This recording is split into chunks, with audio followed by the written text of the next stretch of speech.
Hi, my name is Sonia Paradis, and I asked myself the question, are there only two genders, men and women?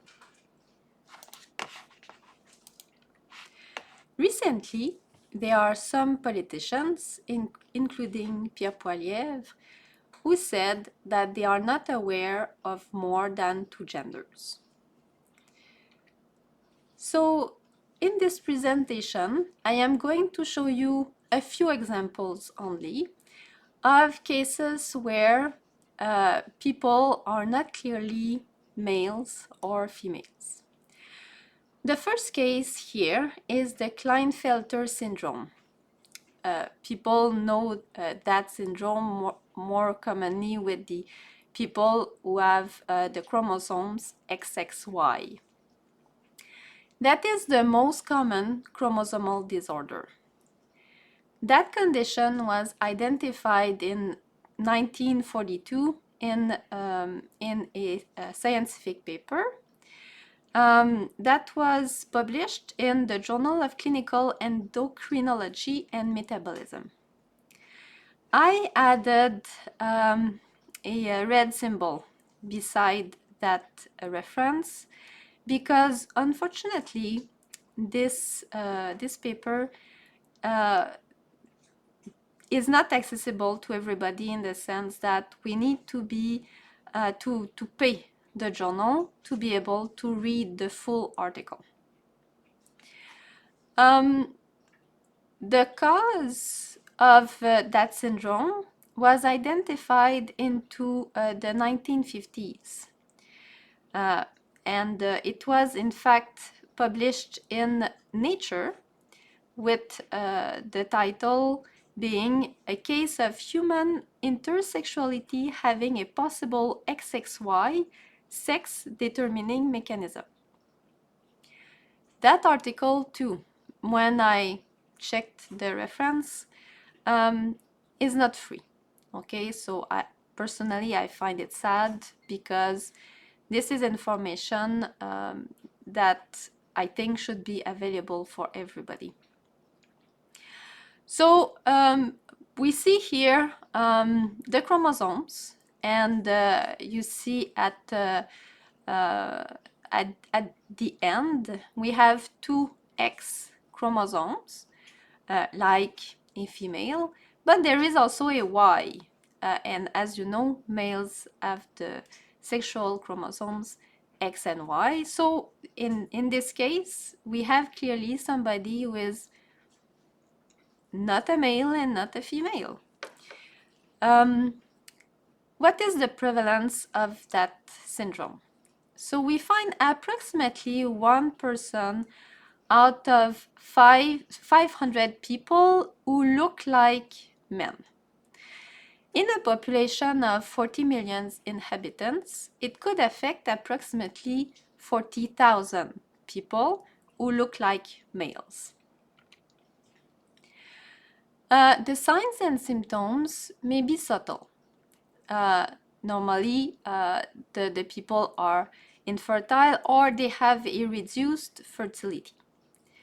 We may see also weaker muscles, greater height, poor motor coordination, less body hair, breast growth, and low libido.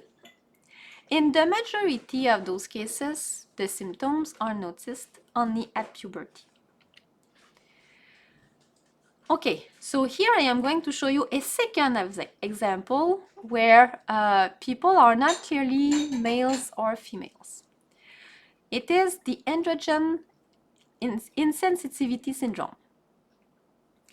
We can see a first full description of that syndrome in 1953. The title of the article was "The Syndrome of Testicular Feminization in Male Pseudo-Hermaphrodites." When I checked that reference, I saw that unfortunately this article, even though it was published in 1953, we still have to pay to be able to read it entirely.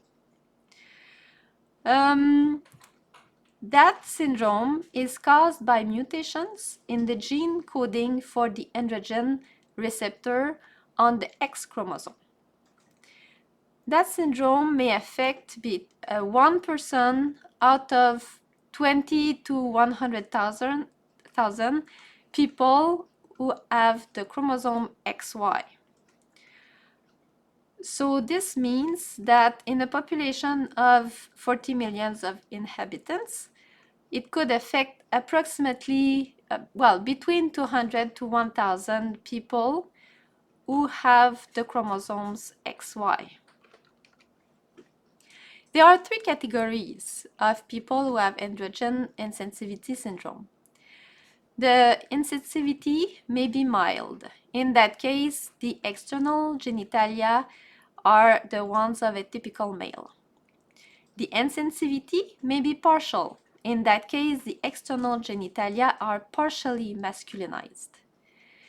When the insensitivity is complete, we see external genitalia that are typical of a female.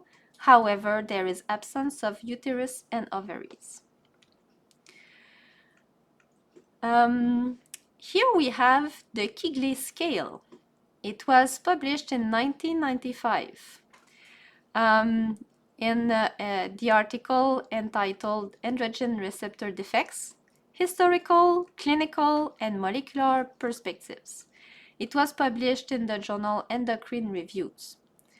Unfortunately, in that case too, we have to pay the journal to be able to see the article.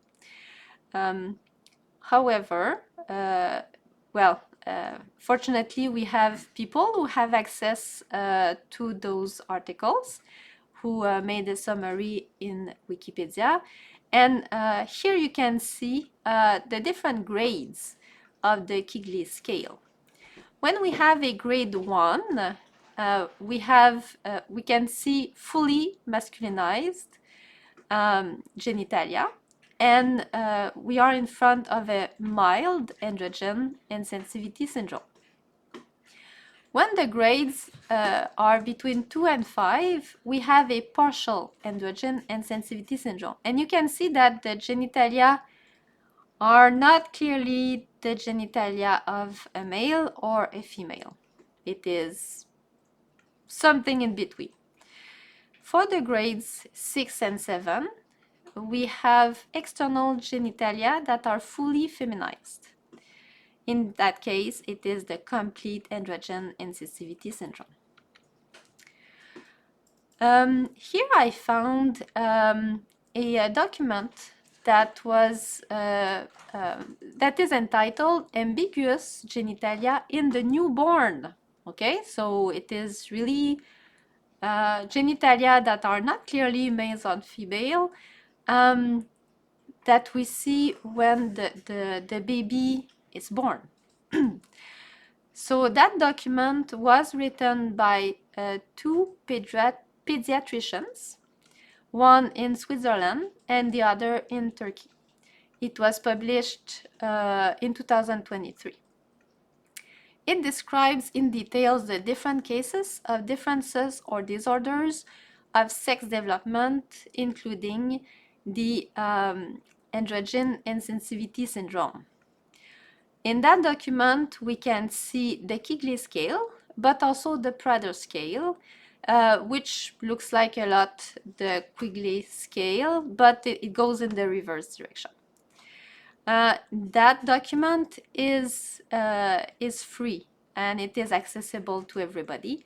I strongly suggest you to go to the link that I put at the bottom of my slide, because it is a very, very good summary of different cases that cause ambiguous genitalia in the newborn. In that document, as I said, we see numerous causes. There are some chromosomic disorders, genetic causes, drugs, and chemicals. The disorders and ambiguous genitalia are observed in 1% out of approximately 4,500 people. This means that in a population of 40 million inhabitants, it could affect approximately 9,000 people. So here I give you only 3 examples, okay? It was not exhaustive, it was only 3 examples of different causes. So there were chromosomic anomalies, genetic anomalies, and also cases where we have use of drugs or chemical products. Now, we could compare those problems with other parts of the body. For example, in the chromosomic anomalies, we have the Down syndrome. In the case of mutations in a gene, we have the sickle cell disease. And in a case where there is usage of drugs or chemical products, we know that there was the use of thalidomide during pregnancy that caused problems for the children. So, do we say that the Down syndrome, the sickle cell disease, and the abnormalities caused by thalidomide don't exist because they affect a minority of the population? No. So there is no reason for not seeing those people who have ambiguous genitalia.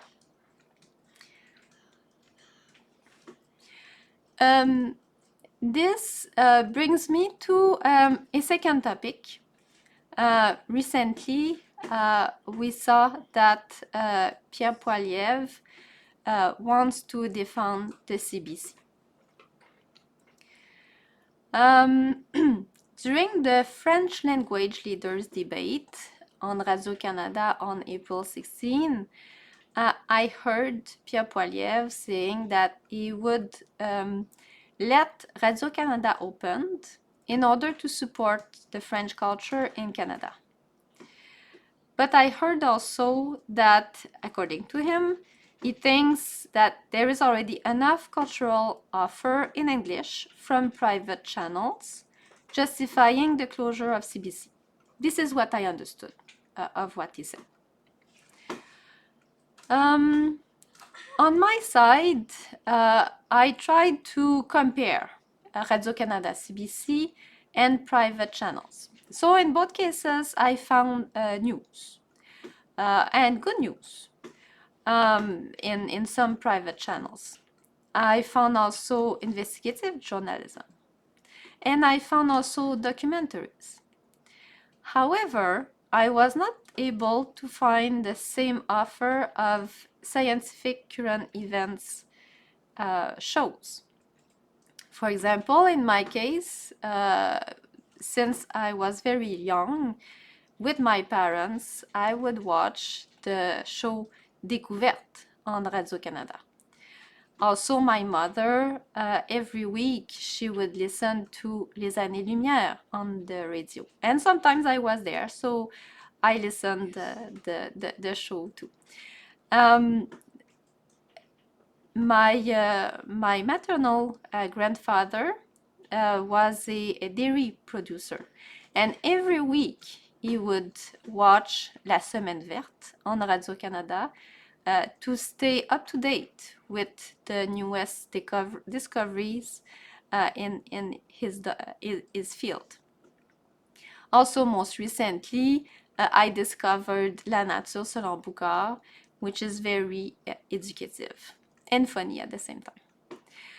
But it happened also that to help me with my English, I watched The Nature of Things with David Suzuki, and I listened to Quarks and Quarks when I was doing my bachelor's degree in biochemistry. And it was my choice when I did an English course. Most recently, I found also a show that fights disinformation that is called Les Décrypteurs on Radio-Canada. So, from my point of view, So I see that there are differences between Radio-Canada CBC and the private channels. I brought the point earlier that there are some scientific journals that make their papers free after a certain period, but others don't, okay? And you could see it, even papers published in the 1940s, 50s, they are still not available to everybody. And I find it sad because it makes science less accessible. Radio-Canada and CBC make science accessible to all the Canadians with the shows that summarize science. So here is my analysis. Radio-Canada CBC is the channel in Canada that helps the most the Canadian population in staying up to date in scientific news.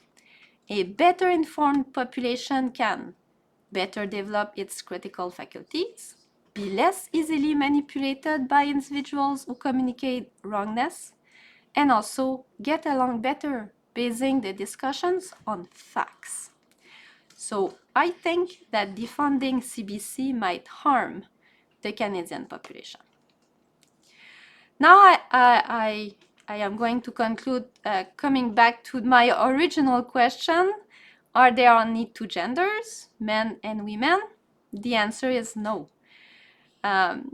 Cases of intersex individuals are well documented in scientific papers. The scientific literature mentions intersexuality cases since at least the 1940s. I think that the lack of transmission of that information in the general population demonstrates the importance of accessible scientific popularization shows. As you could see, I give you all my references. If you want to check by yourself, go ahead. As I said, there were references that are free, so it is easier for everybody to go check in those references. And on that, I thank you a lot for having listened to me, and have a great day.